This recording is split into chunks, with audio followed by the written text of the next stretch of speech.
Hey, what's good everyone, and welcome to another episode of 9-Minute Big Life Experience. So this one's all about the time I chased down this armed robber after this mad scramble into oncoming traffic, and also the embarrassing aftermath. Alright, years ago there used to be this dairy, which is like a small convenience store on the Hutt Road in Lower Hutt, near where I live. Now, at the time I worked as a water boy, so I was the guy that would come around and either clean those water bottles on your water cooler, or I was installing them. I'd gone into the shop to buy lunch, paid the guy, then went back into my work van and started eating. I was out there a few minutes minding my own when I hear this frantic knock on the passenger side window. Lo and behold, it's the guy from the shop. I instantly think, man, I must have left my wallet in the shop. But his body language is all over the place. So I get out of the van and come around and I'm like, what's the problem? And he shouts, I've been robbed. My energy levels go from that mid-lunch chilled out vibe to high alert as all the adrenaline kicks in. And as he's shouting, I've been robbed, he's pointing down the street at a guy running in the opposite direction.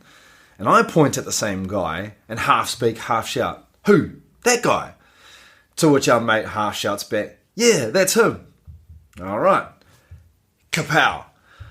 I'm straight into action and my legs are running in the same direction as our robber before I can actually even think properly. But there I am, chasing a guy down this main street, fumbling with my Nokia 3210, trying to dial 111. We're weaving through this oncoming traffic and I'm narrowing the distance on him. Now, I might be a lifelong pie and Fanta kind of guy, but back in my day, I also had more toe than a Roman sandal, so I know I'm going to catch this dude soon enough. He's carrying what looks like this big-ass knife in his right hand, and as I'm getting closer, I'm shouting out, Stop! Stop where you are!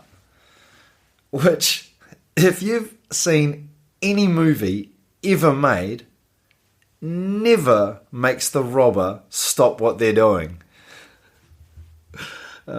He crosses the street and he throws this knife over the small fence of a nearby house, and then he takes this hard turn into a dead-end street. As I chase him, I realise this, and I'm also thinking, oh man, I'm going to end up squaring off with this dude, which honestly isn't really what I had in mind. So while we're running, I'm also telling the police dispatcher that I'm chasing this robber, and then he ends up cutting across this property and he bolts into this parked caravan. I run up to it and I'm banging on this door and I'm shouting at the top of my lungs for him to come out, but I don't really know what I was expecting. I remember the dispatcher though, and she's telling me that I need to stop chasing him, which makes a lot of sense. But man, adrenaline is such a powerful thing that it took quite a lot for me to step away. A couple of minutes later, and then the cops turned up and they came with a dog unit.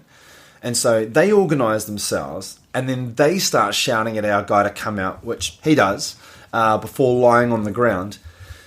He looks a bit younger than me, but he also looks terrified, and I instantly start feeling sorry for him.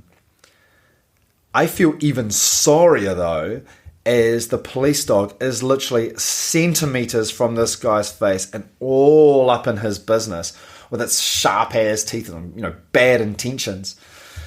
The cops cuff him and then they put him into the back of the seat and a seat of the car, and he's on his way.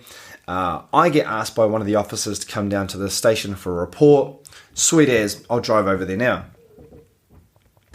Now, in an experience that's full of memorable moments, this next one sticks in my mind because it actually impacts a decision that I make later on in life. So I get to the station and I let the person in reception know what had happened and that I'd been asked to give my report, sweet as. Unfortunately, not only do I end up having to wait there for an eternity, but I look as camouflaged as a turd in a bathtub.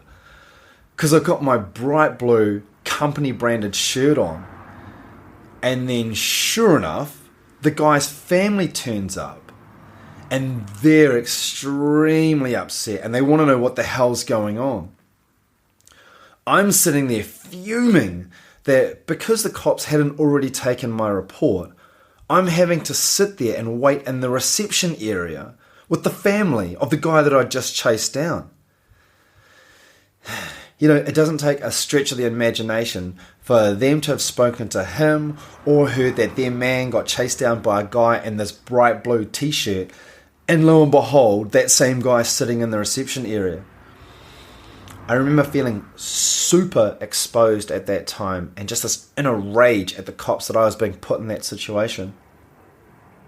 I ended up being called into an interview room for my statement, and the family's kind of still left in the reception area, and then I'm allowed to leave by the side entrance so I avoid the main area entirely.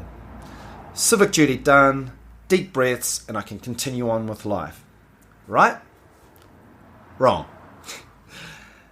Months later, I'm at home with a bunch of my mates, and it's late morning on the second day of what had been a pretty heavy drinking session.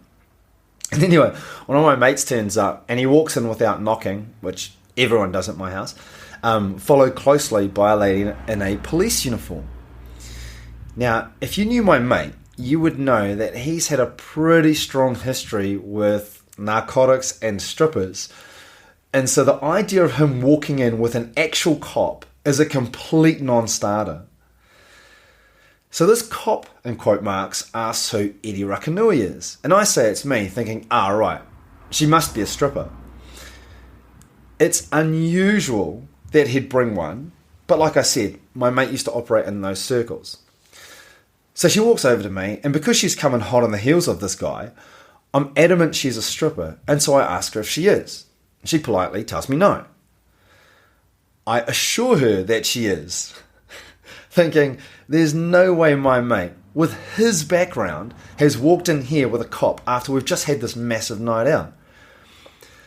This conversation of me saying she is and her saying she's not goes on forever, and then the penny drops. Shit, what have I done? Turns out the armed robber I chased is pleading not guilty, and so they need me to testify in court. I think long and hard about it before I say, no, I'm not going to do that. I did my bit by chasing that guy, and for my efforts, they jeopardized my safety, leaving me in a room with his family. And I had no idea if the family recognized the company or who I was or where I lived. And so as far as I was concerned, I'd done way more than my fair share. If the system wanted more out of me, then they could do it themselves. No disrespect to the cops, but I'd done my bit.